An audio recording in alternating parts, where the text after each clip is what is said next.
Myself Shweta from first year agriculture of KBR College. Today my topic is sexual reproduction in fungi. I want to describe about what I tell today, the phases in the sexual reproduction and the types of plasmogamy in sexual reproduction. Sexual reproduction. Sexual reproduction is nothing but the union of two opposite nuclei. There are three phases in the sexual reproduction: plasmogamy, karyogamy and meiosis. Plasmogamy, union of two protoplasts, and the karyogamy, fusion of two opposite nuclei. Next, meiosis, reduction division in which chromosome number is decreased to half. Types of plasmogamy: planogametic copulation, gametangial contact, gametangial copulation, spermatization, somatogamy.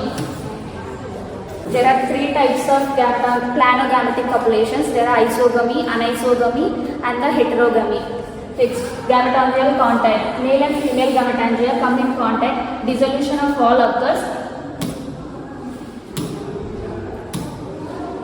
Dissolution of wall occurs at which fertilization tube is formed. The content of male gametangia transferred into the female gametangia do not lose their identity. Example, Pythium aphanidermata. Gametangial copulation.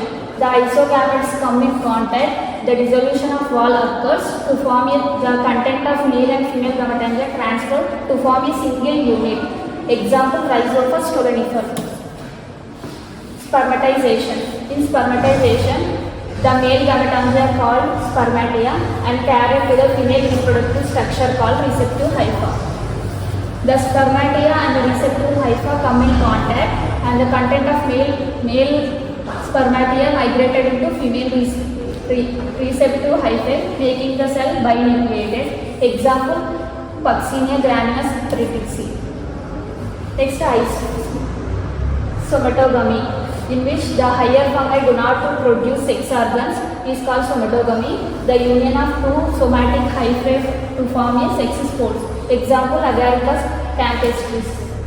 Next, parasexuality, in which plasmogamy and the karyogamy and haploids takes place in sequence but not in a specific point in the life cycle of fungi. It was first discovered by Panto, Carvo and the Rocco.